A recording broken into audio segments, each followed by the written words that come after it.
Hello again, everyone. This is Gilmer, and this is episode 54. I almost said 45, but 54 of my Let's Play War in the East. I am playing as the Soviets. It is April 2nd, 1942, and I actually have already run a couple of attacks because I was recording, but I didn't have my microphone plugged in. So I restarted the video because what was the point? Although I guess I could have just plugged in the microphone and said, hey, here I am, and just kind of talked about the two attacks. But the two attacks were an attack here, and it was about 60,000 men against 5,000, and he held. Actually, we can do this. 93,715 against 5,000, and he held. And that's what I was saying earlier was during mud turns, you have stuff happening that just, you don't get the kind of movement you would if it was a normal turn or, clear with good weather or even snow, or for the Soviets, a blizzard. And as you can see, that was 4-1 odds, or 4-1. I don't know what the actual odds were, but I'm sure it's in here somewhere. But the fort helped them, obviously, and then I think their combat value actually was 252, and mine was 35, which is amazing. But I guess if you're in a fortified position, and let's see, 168,000. He's going to hold. I knew it. 168,000 men. I have never gotten that many into one battle so far. So you can see it's really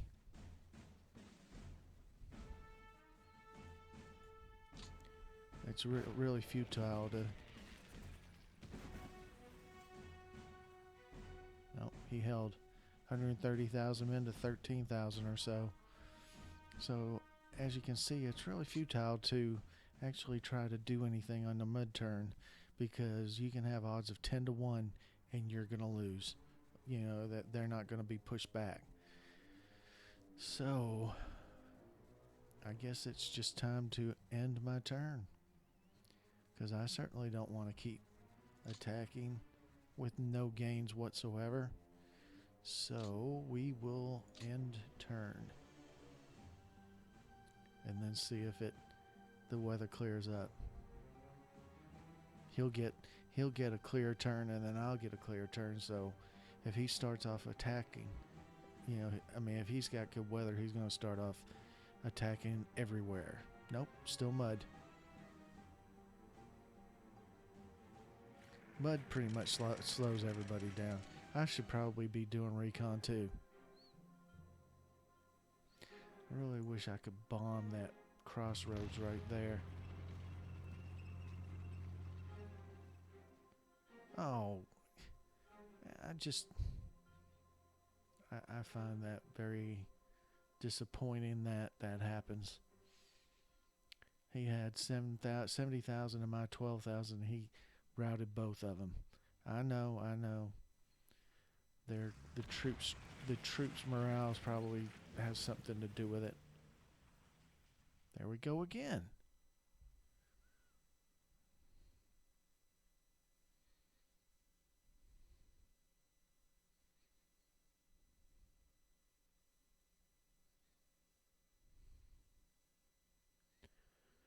Well, that's two routes.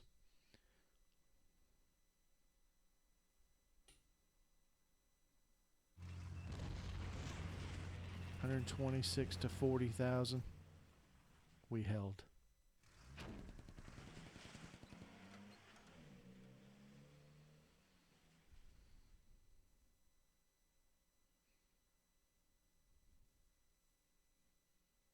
I wonder if I could do that, what I was talking about in my last episode, where I take units out and let them kind of retake Kiev and then cut them off. I don't know what kind of unit that is.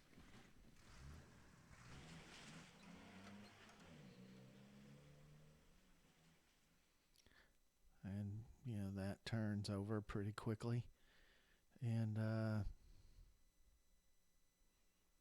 yeah, I don't know that I want to do anything this turn. Not with it being another mud turn.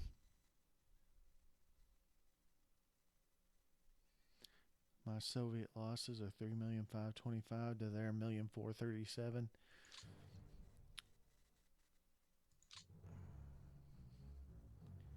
So I have 7,000 to their 3,000, 3,335, 7,356. So pretty much 4 million more, right at 4 million more than he does. AFV's 6211 to their 4626. It's a little misleading because I think a fair portion of mine are very obsolete tanks, which I've mentioned before many times. Airplanes, 6,500 to 3,762. It's a little misleading as well because their air units are very experienced and mine are not, but that's going to take its toll at some point. And then artillery, 31,000 to my 88,000. So as you can see, I'm material wise and manpower wise, I am better. I wonder if I could knock Slovakia out. They only have 40,000 men though, so what would be the point? See, this one's probably the biggest one, 580,000. And that's the one I'm hoping, I'm pretty sure I read, and I hope it's still the case. The rules change and you can read the manual and still not know exactly what's going on. As I demonstrated earlier in my Let's Play, I thought that I could do something on the third turn when in actuality, it was move factories. I thought I could move factories on the second turn, and it had actually been changed in a patch to the third turn. And so, having read the manual, it didn't help because it had been changed. And I had looked through, I wasn't just reading the manual, I was actually looking at patches as well, trying to find where it was being discussed, and I couldn't find it. And it might be because I, did a poor job of looking for it, I don't know. But somebody graciously pointed out that I was wrong, that it was in one of the patches that it had been changed to the third round.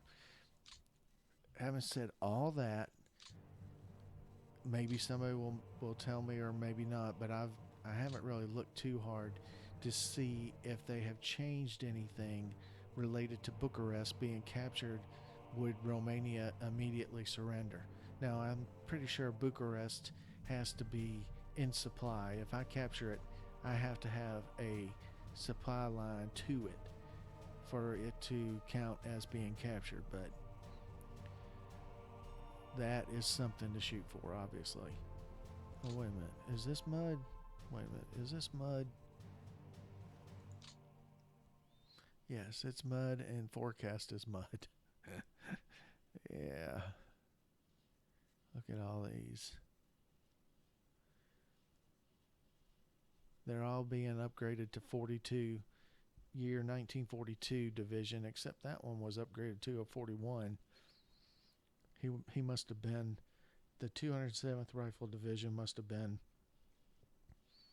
a 40, a 1940 loadout division, then as opposed to a 41.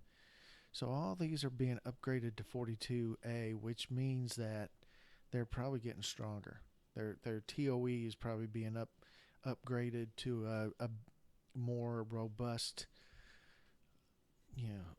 list of men and material and things of that nature. So I expect them to fight better. Now, Will we notice it? Will we have a something significant in noticing the difference between what it was before and what it is now?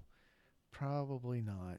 I mean, it will be a difference. It will make a difference at some point, but it's not going to be something where you kind of point it to it and say, "Wow, that being upgraded to a 42 division over a 41 or whatever really made the difference here." You're not probably ever going to say that, or I'm probably not ever going to say it. You might say it, but I'm not going to say it. Here we go. Refit replacements. Um, Look at all those. 3800 M1941 in the pool. 265 of these KV ones, which are heavy tanks. Typically, they are better. They carried much heavier guns and much heavier armor than the T-34.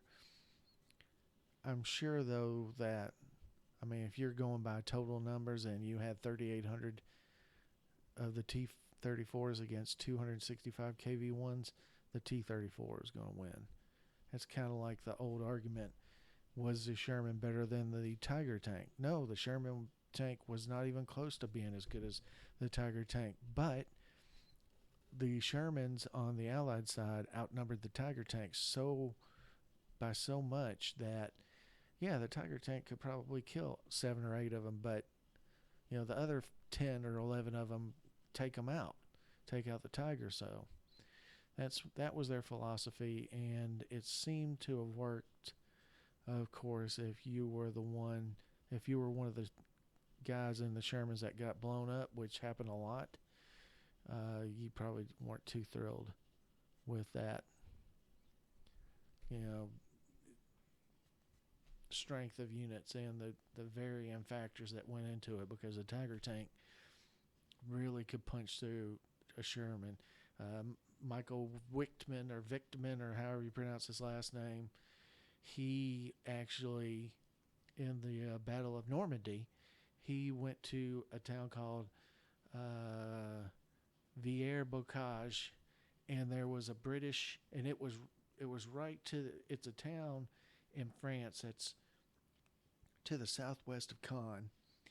And what happened was, Michael Wickman rode up on this tank lager, which is kind of like a tank farm. It was a grouping of tanks where they were getting refueled or whatever. And he drove up on this British tank, grouping, and there were 30 or 40 British tanks there. And he drove through that tank farm, and he destroyed 31 tanks and AFV type vehicles. Some of them were kind of soft targets. I think maybe 10 or so were AFV kind of troop movement type vehicles and not tanks. But about 20 something of them were actually the Churchill type tanks and those types of tanks, whatever tanks that the British had at the landing in Normandy. He killed 31 vehicles that one day. Now, I read this book. I can't remember the name of the guy that wrote it, but I read this book about Normandy. I didn't read the whole thing. I've read probably 25% of it, and then I got kind of bored and put it down. But I really do want to get back to it and read it at some point. But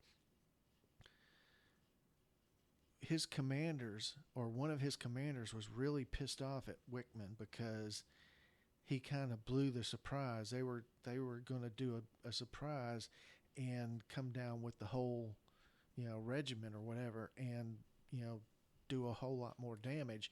And because he did that but on his own in advance, they say that it gave the British warning that this was coming, and they were able to entrench and dig in, and were able to actually. I don't know if they actually beat off the attack that came, but they were much more prepared for it. And the commanders of Michael Wickman were not too thrilled about that. But he, even so, The history books remember him as a guy that drove down into a tank farm and destroyed 31 vehicles in like 30 minutes or 45 minutes. He just drove right through, shooting left, shooting right, and destroyed all those vehicles. So I think some shot back, but they couldn't penetrate his armor. He was in a Tiger. Pretty sure he was in a Tiger. Tiger 1, the first Tiger. Not a King Tiger. I don't think they have the King Tigers yet. So that's an interesting little anecdote from Normandy. This obviously is not Normandy. This is the Eastern Front. See, it says clear, but is there mud? Yeah, it looks like mud. Where is my... There we go. So it is mud. Everything's mud. Central Soviet Zone, I guess, is where I am. I think I'm right in this area is where my lines are. So I don't necessarily think I'm going to do too much attacking. Although, yeah, I did that because he's a, well, it doesn't say what he is, but he's one of the maybe this will tell me what kind of, he was an Italian unit is what he was. That's why I attacked him, because I figured an Italian unit. And this is a Slovakian unit. On top of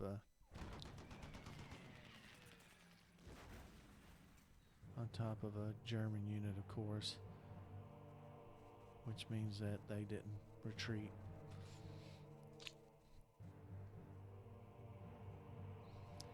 Oh well.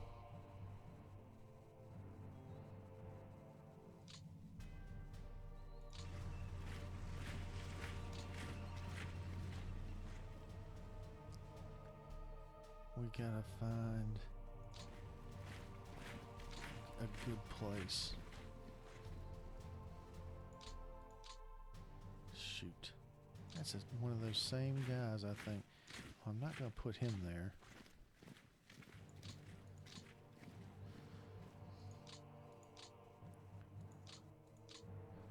Damn. What is the deal with all these damn... He's already in reserve and he's in place. So we'll move them up.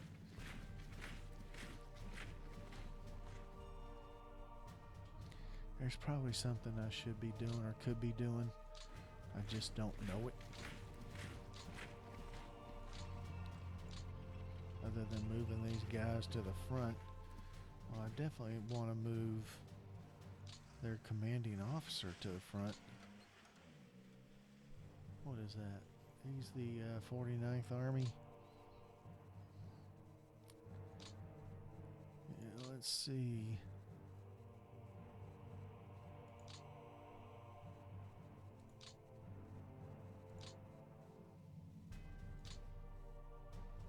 I don't even know where the... Oh, holy hell.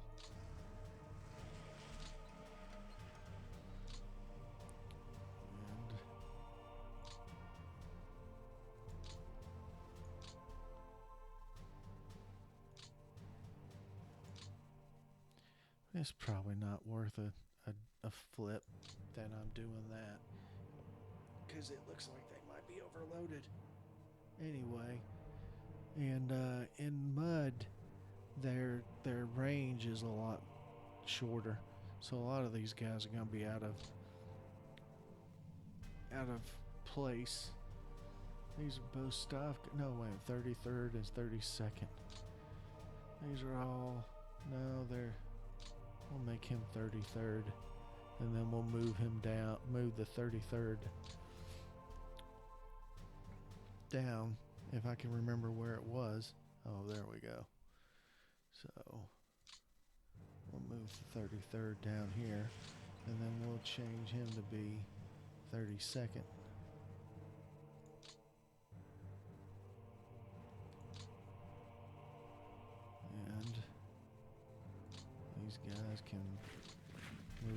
closer.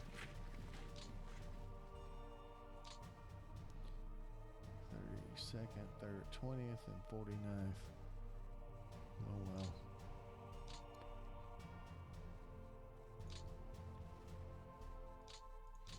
I know the 33rd is closer, so.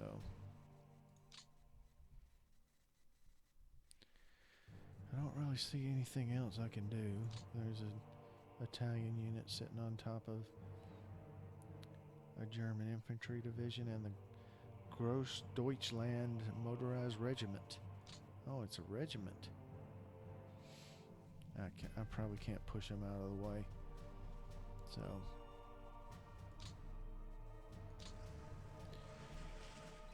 Crimea Air Command. Okay.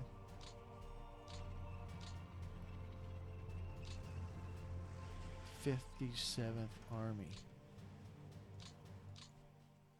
We could move him up 2 more spots next turn and then attach a goodly little chunk of men to him. Who's the commander of the 57th? Galitsky. He's a 6 for infantry.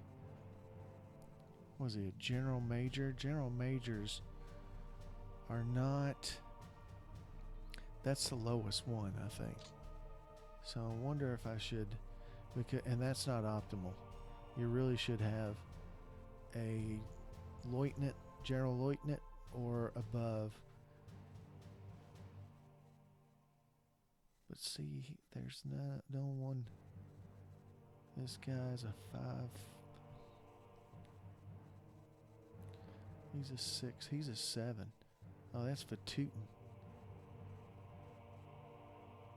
116, 159, but he's pretty good. I know that he's got a lot more defeats than victories, but he's not bad. I'm going to attach a lot of units to him next turn. Look at this. He's 2nd Guards Army. There we go.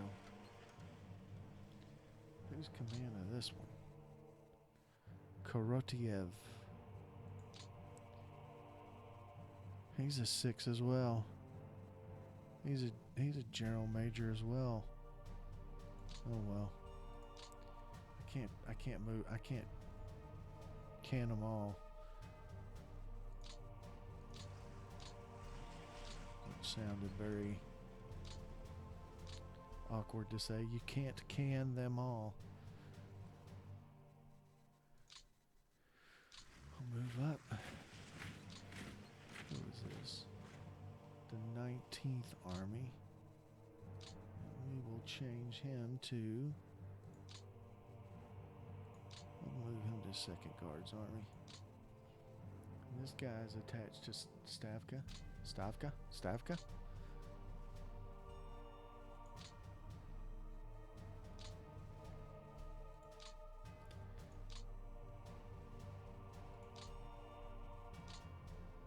See, all these guys, all these replacement units or follow-on units after they, new arrivals or whatever, they're all attached to Stavka, and then you gotta attach them to somebody else or some other. See, these are all Stavka too. So, sheesh. He can't be in one place at a time. Oops. Yeah, they all go to the 8th Army, which is what I wanted. But then I got all these guys. I gotta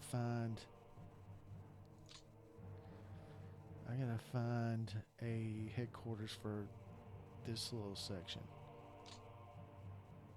30th Army.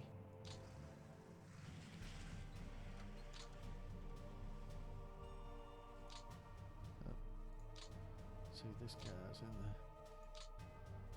put him with the 8th. And we will put him with the 8th. And then this guy, which is the 30th, we're going to put him all of these.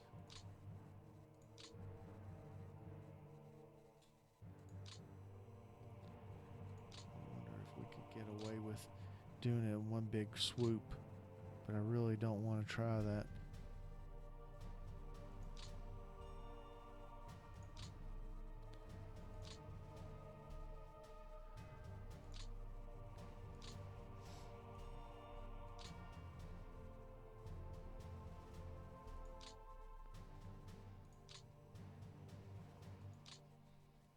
So where was that? This guy.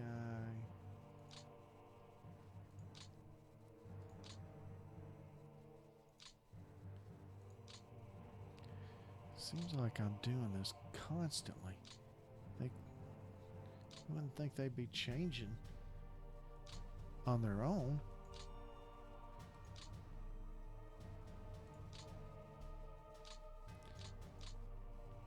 Oh, where the hell did that? I don't have any clue where I just was actually.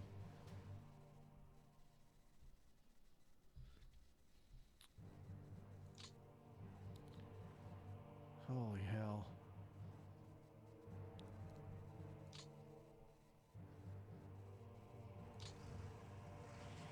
See, he just...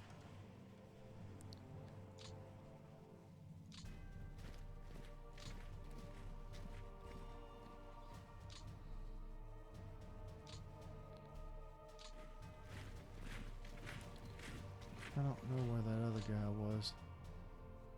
34th.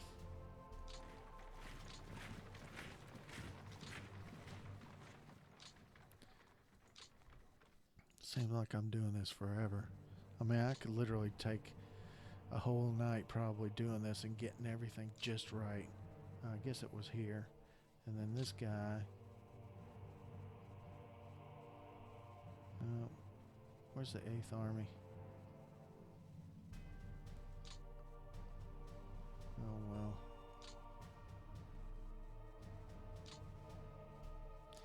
50th Army. So I gotta make sure I put some in this. It's almost like you want to call it a bucket. You know, the 50th Army is a bucket, and it can hold so many command points, which I showed you briefly in the last episode. How much a brigade cost, how much a division cost, how much a corps cost, etc., etc., etc. How much a fortified region cost, and each one of these little headquarters is kind of like a bucket, and an army, I think, is a corps army. Its bucket is, I think, actually 33 or 34 at this point, and so it can only hold about 8 divisions, and so I'm probably over my limit on a lot of these, and I really need to maybe this weekend or so really get on top of this situation, because and what I'm going to do probably is I'm going to have little segments, like this little segment will be one army, this little segment will be one army, this little segment, and they won't go out of their area of responsibility, which will be, you know, like a 4 hex coverage. So then I'll have just across the board a general through each of these and then make sure everybody is below their command point, because I know I'm just shooting the hell out of it. I'm not doing a very good job at all on the command point issue. And you don't see it as much here, because if I click on a unit in an AJOG game, it would actually say, you know, down here it would say it, but even so, it would say the 388th Rifle Division is at minus 35% or minus 20%, and that's because you were over the command point limit. In this game, you really don't get that. It'd be nice, It'd be nice to have it. But you don't get anything like that. You got to figure it out on your own. So that's what I'll do. I'll do it this weekend because I'm sure I won't get too many more turns into the game. And it'll be right about time for the weather to start clearing. And that's when I'll be able to really get into the nuts and bolts of command points and assigning divisions and corps to headquarters. So anyway, that is my 30 minutes. The time is up. Nothing too exciting going on during mud turns, but you gotta do the mud turns. It's historical. There was mud, and in mud it's very hard to attack and a lot easier to defend. Couple of turns, 3 or 4 turns, the weather will be clear again, and they'll be attacking and I'll be attacking, and we'll all see some more fun. I'm sure the Soviets and the Germans that actually went through these battles would never call it fun, but that's the modern marvel of having an actual computer game that models war games or models war. It's fun in the abstract because obviously if it wasn't in the abstract you'd be experiencing it in all its horrors. And I'm never been in the army, but I'm pretty sure I understand that it's not anywhere any normal person would want to be. So anyway, I will close it down now. Thank you very much for watching, and I will see you next time.